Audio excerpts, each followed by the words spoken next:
Tonight, a really big deal. A bipartisan group of senators has finished writing the text of the infrastructure bill. This is the pandemic-era moratorium on evictions comes to an end. There is a tsunami coming. And Lollapalooza. The Delta variant on the rise across the country, leading to a reversal on mask mandates. The solution to this is get vaccinated. Plus, the photo finish, good sportsmanship, and a tie at the Olympic Games in Tokyo. All this and more tonight on Faith Nation.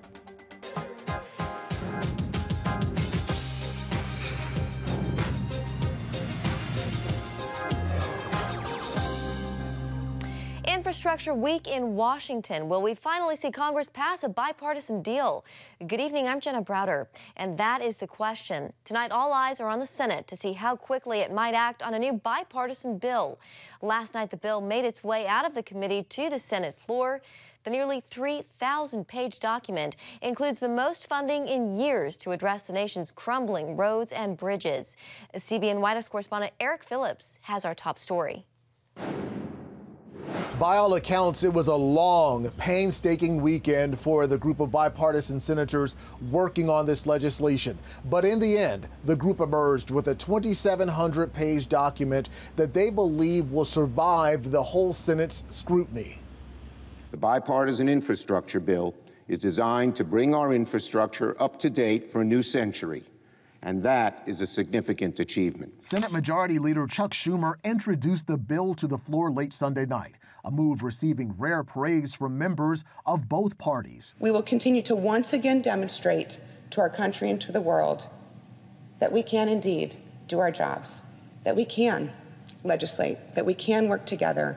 No new taxes, core infrastructure only, and it's great for the American people. The bill's price tag, $1.1 trillion, with $550 billion in new spending, $110 billion earmarked for roads and bridges, $39 billion for public transportation, and $65 billion to expand broadband internet.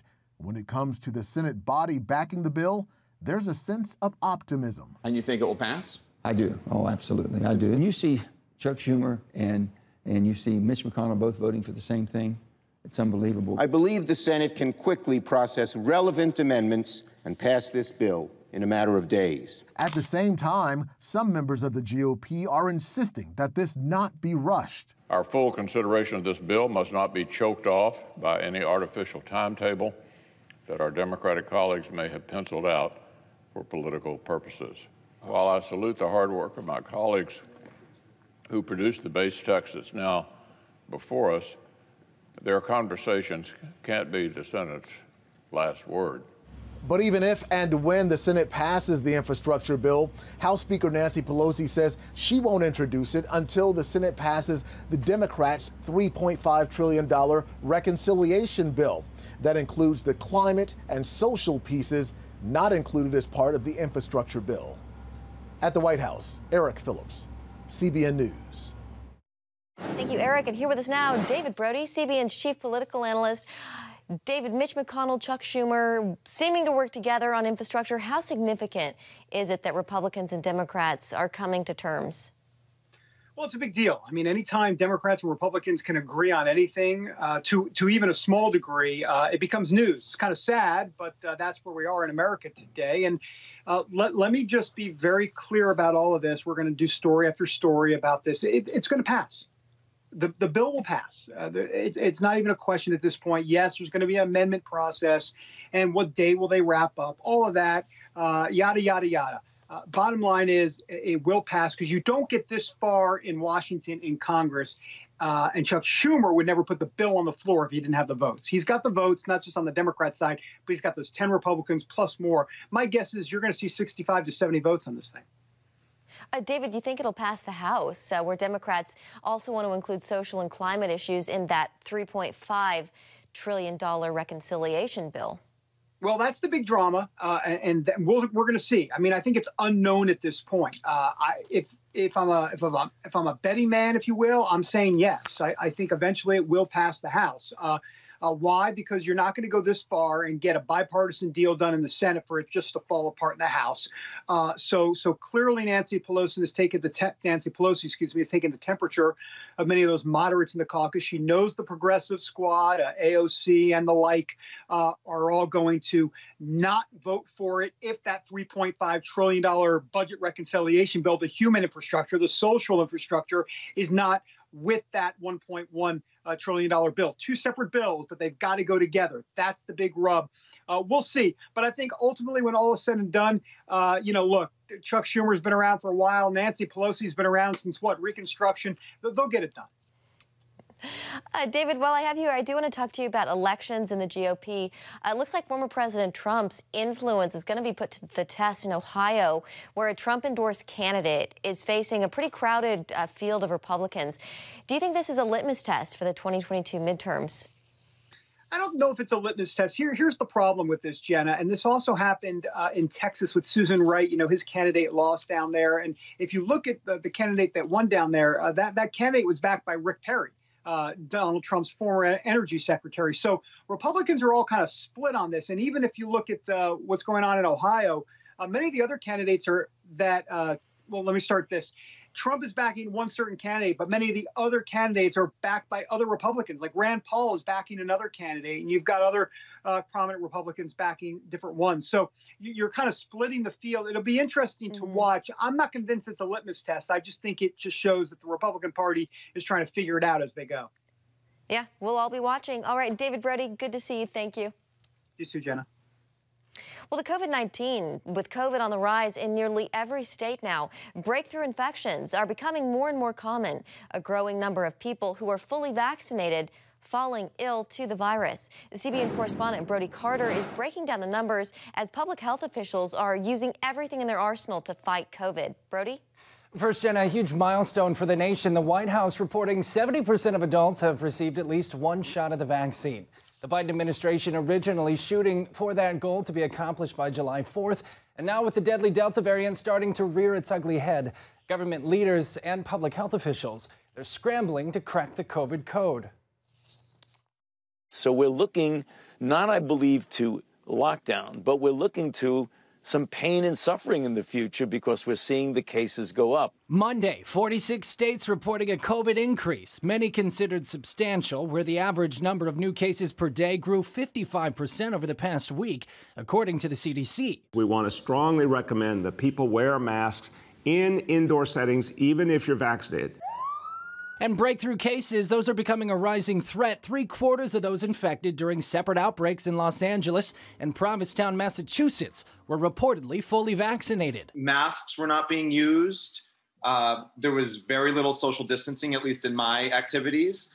All the bars and nightclubs were open and ready for business. The one time there was any sort of mitigation effort was when I had to show my vaccine card on my phone. Out of 164 million vaccinated Americans, roughly 125,000 tested positive for COVID. In the breakthrough infections, they are mostly mild or without symptoms, whereas the unvaccinated, who have a much, much, much greater chance of getting infected in the first place, are the ones that are vulnerable to getting severe illness that might lead to hospitalization and in some cases, death. The biggest areas of focus, Florida, Texas, and Louisiana, where the governor's office is reporting the country's highest infection rate and hospitalizations rising nearly 500% in the last month. Certainly, the surge in cases among unvaccinated because of the Delta variant prompts, even more discussion about what actions can be taken. Last week, the CDC reversed course, recommending masks for those vaccinated or not in areas with high COVID transmission rates. And while some private employers are mandating vaccines, that won't be the case for federal employees, rekindling both confusion and political division across the United States. Does the county executive have the authority or his public health director to issue these mandates? And the answer legally, clearly, is he does not. And as the country fights off the virus, economic fallout from the pandemic could soon pile up as 3.6 million Americans are now at risk of losing their homes after the nation's eviction moratorium expired Saturday. Does the county executive have the authority or his public health director to issue these mandates? And the answer legally, clearly, is he does not. Well, the fight against COVID-19, that is, continues. Calls to extend the moratorium deadline now taking shape after Congress was unable to pass new legislations. Now, Democratic leaders, they want the president to extend the moratorium through October 18th. Brody Carter, CBN News. Thank you, Brody. Well, tonight the Treasury is resorting to what it calls extraordinary measures after missing July's debt limit deadline. The Treasury Department conducting emergency cash conservation steps after the 2-year suspension of the debt ceiling came to an end Sunday. The Treasury will be able to pay the U.S. government's bills for 2 to 3 months under these conditions. After that, Congress will need to raise the debt ceiling or suspend borrowing in order to avoid default. And joining us now is John Welch, Dean of the Miami Herbert Business School at the University of Miami. John, welcome. It's great to see you this Monday. What do you think when you hear this about America's debt limit? It sounds like the alarm bells are going off over at Treasury. There is a procedural element to this. In 2019, when Congress decided to suspend the debt ceiling, the federal debt at that time was around $22 trillion. In the 2 years during the suspension period, it's risen to a little over $28 trillion, a really enormous increase, much of which is related to COVID mitigation measures. Now, July 31, the suspension period expired, and that means that Congress has to act to either raise the debt ceiling or continue with a further suspension of the debt ceiling, allowing the debt to grow unimpeded. And this has happened previously. There is a procedural element to, quote, extraordinary measures, which essentially mean that the government has to conserve cash. And in some respects, it has to sell assets. For example, it might redeem federal pension investments in order to conserve cash so that there's no risk of a default. The slight wrinkle this time is, I think, that, first of all, Treasury Secretary Yellen has said that because of the very substantial increase in the size of the debt and the various bills that are pending in Congress as well, that there is uncertainty around how many weeks, how many months the federal government can actually proceed in an orderly way before there would be a problem. But I believe that both parties in Congress are mutually determined to make sure that there is a resolution on this issue without any risk of the government defaulting, which would have an enormously negative effect on interest rates, of course. Yeah, we'll see what happens. Evictions are expected to spike as the federal moratorium ends. The White House, John, is calling on local governments to step up and help. Is that the solution, do you think? Well, it's a classic case of kicking the can down to the state and local authorities to deal with. But at the same time, housing is very much of a local issue, and people with boots on the ground in particular jurisdictions really know more than the federal government does about how to deal with this situation.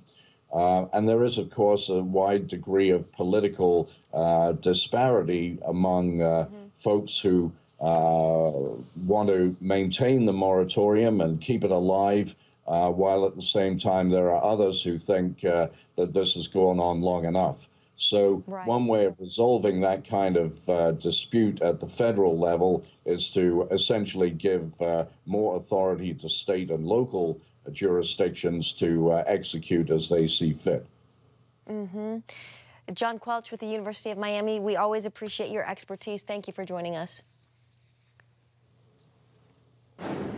And coming up, the U.S. withdrawal of troops in Afghanistan, leaving those who helped in the lurch. What is being done?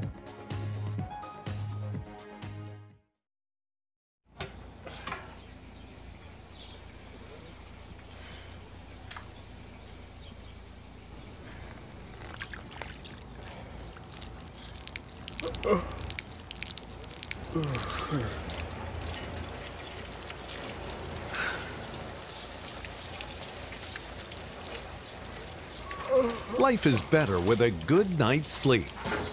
Get your free DVD or booklet of Protect Your Sleep as the world watches from the outside. It's a big diplomatic tug of war here in the Middle East. Go inside the story with Jerusalem Dateline. Israeli archaeologists are talking about a discovery that could change the thinking about the Temple Mount. Join CBN Jerusalem Bureau Chief Chris Mitchell and get the biblical perspective on the events shaping the world. What starts in Israel then ends up going to other places. Watch Jerusalem Dateline Friday night at 8:30 on the CBN News Channel. Life. It's meant to be lived fully. Jesus said it. I came to give you life. Life to the fullest. Life in your family. Life in your finances. Life in your body, mind, and spirit. Life in your everyday.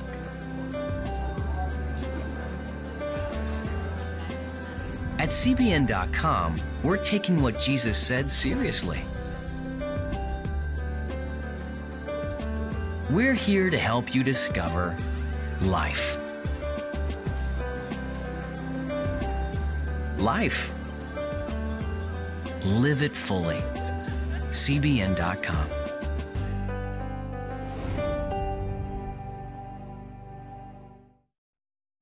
The Taliban is rapidly gaining ground in Afghanistan, with roughly half of the country's 400 districts now under their control. Joining us now is national security correspondent Caitlin Burke with the latest on efforts to evacuate the thousands of Afghans and their families whose lives are at risk because of their affiliation with the U.S. military.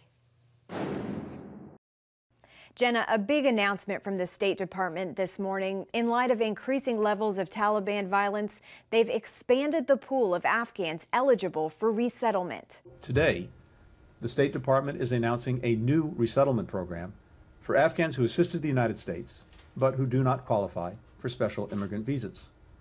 We've created a Priority 2, or P2 designation, granting access to the U.S. Refugee Admissions Program for many of these Afghans and their family members. This announcement comes after the first round of Afghan interpreters and their families began arriving here in the U.S. last week. This new opportunity applies to any Afghans who worked with the U.S. military, government, or media organizations. Now, one big difference to the efforts we've seen to resettle interpreters is that the Afghans eligible under this new Priority 2 designation must be referred by their employer to the State Department for processing.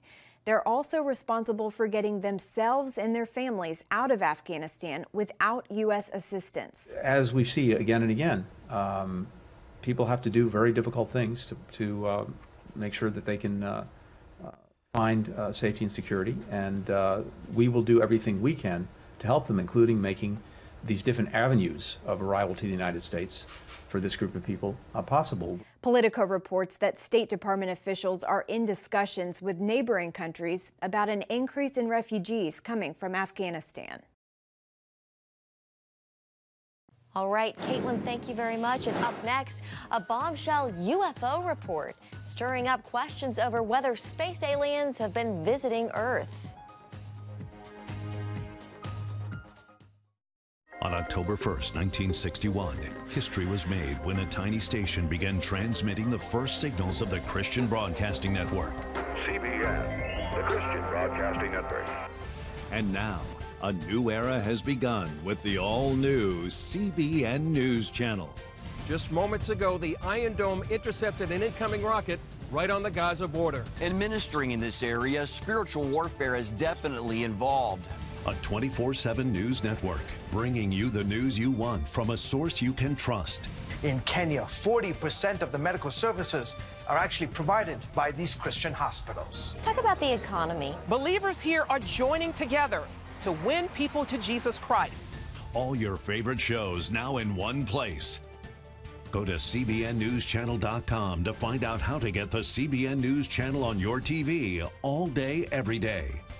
CBN News.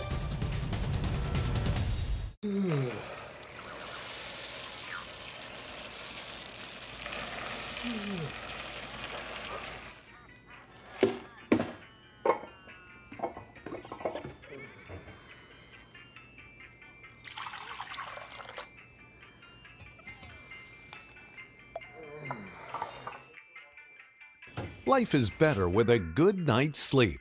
Get your free DVD or booklet of Protect Your Sleep today. Life. It's meant to be lived fully. Jesus said it. I came to give you life. Life to the fullest. Life in your family.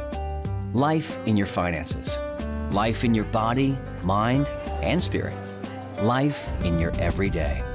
At CBN.com, we're taking what Jesus said seriously. We're here to help you discover life. Life. Live it fully.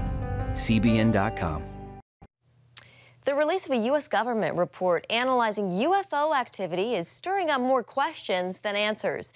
The Department of Defense reviewed more than 140 videos showing odd-shaped objects making unusual patterns of movement. They include what's called unidentified aerial phenomena that seem to defy the capabilities of existing technology. The Pentagon report concluding there were no clear links to alien life. Now, a Wall Street Journal op-ed says those UFOs may be earthly and dangerous, adding that adversaries of the U.S. could be developing technology to disrupt flight systems and that the U.S., too, could be doing the same. And joining us now is the writer of that Wall Street Journal op-ed, legal analyst and investigative reporter, Jeffrey Scott Shapiro. Jeffrey, thank you for coming on the show tonight. How serious is this threat? You mentioned flight systems. What else could be at risk? Well, I think it is a serious threat because these technologies were designed to possibly confuse our fighter pilots during combat aviation situations, so that if a pilot is flying in the sky and they see possible enemy aircraft, the enemy aircraft could possibly have other images beside them so that our pilots can't actually tell what the real target is. And because this technology appears to be able to show up on different sensors, not only infrared, but radar, it's quite possible that our pilots would not be able to tell which target is the real one, and they may inadvertently fire a heat-seeking Sidewinder missile at what is actually a hologram of an aircraft or a UFO instead of the actual target while it's firing upon us. Yeah. Is this the 2018 U.S. Navy patent for laser technology that you're talking about? Correct. There's a patent for the Space and Naval Warfare Systems Center Pacific, where they are using laser plasma technology to project holographic images that would project sort of a type of unidentified flying object in the sky. And as you know, a lot of people, especially military personnel, are seeing these tic-tac shapes or UFOs in the sky. But a lot of times the appearance seems to be grainy. We don't see where they land. We don't see where they take off. And so if there was actually a laser image projecting a hologram, that could not only explain those factors, it could also explain the fact that a lot of these images seem to be able to move in a very erratic fashion that defy our laws of physics. You know, we hear a lot about UFOs in the media, but we don't hear a lot about this laser technology that you're talking about and that you write about. Why do you think that is? You know, that's an excellent question. I think that the media obviously loves a panic. They love great stories. This is an exciting story that everyone's always waited for answers on. But I also think that the media is sometimes politically tilted. We see that with climate change. We've seen it with the pandemic. And a possible extraterrestrial incursion of any kind is precisely the kind of panic that the media likes to generate headlines from. And it could also generate political responses, such as creating more global protocols. Okay, so for whatever reason, I think this technology is probably very complicated. It's hard for people to understand, and it's harder to explain in a simple headline. So I have to say that I'm disappointed, for one, that the media has not explored all avenues of this, because when I see journalists sort of shake their heads and say, well, what else could it possibly be? This is a possible answer of what some UAP could be. So when Senator Marco Rubio says we have to have an honest and intelligent discussion about this, I agree.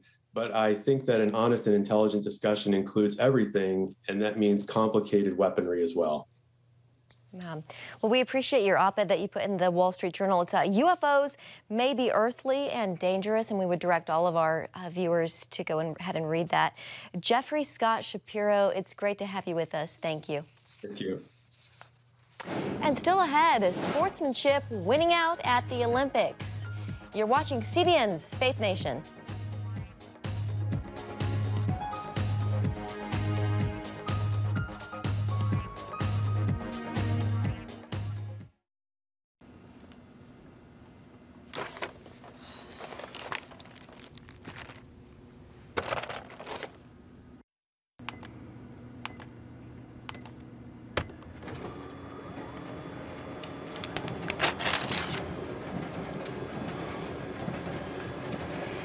Life is better with a good night's sleep. Get your free DVD or booklet of Protect Your Sleep today. I'm Ephraim Graham, and this is Studio 5. Cruise with me as I discover the good things happening in the world of music, sports, television, and movies. The fact that Ryan Coogler was going to be directing the film, I knew that something special was going to happen. We'll chat with artists at the forefront of entertainment and explore the connection between popular culture and faith. I asked my pastor, I said, well, does that mean I'm supposed to be a preacher? He says, well, no, you already have a pulpit. Wednesday night at 8:30 on the CBN News Channel. Remember for a moment what it was like to be a child. You believed every story you were told. You saw a world full of endless possibilities. What stories will the world's orphaned and at-risk children believe? We believe the Bible tells the only story truly worth believing.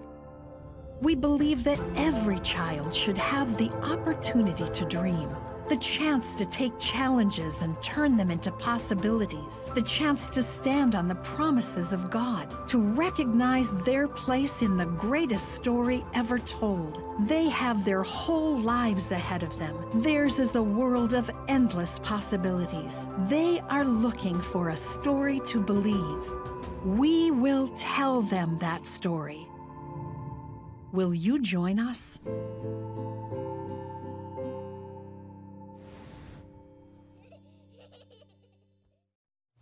Finally tonight, sportsmanship winning out at the Olympics. Two great moments. The first, in men's high jump, Qatar's Mitaz Essa Barshim and Italy's Gianmarco Tamberi soaring to the same height. And instead of going into another round, the two settled for a tie, both taking home gold medals. And in the men's 800-meter race, well, a bad trip cut the race short for two runners. America's Isaiah Jewett was closing in on second place when he was tripped by Botswana's Nigel Amos. Jewett stopped and he helped up Amos. And while both men came in last and second to last, their race and both of them are getting a lot of attention for this great moment of sportsmanship. And we will leave it on that note tonight. Thank you so much for joining us and have a great evening.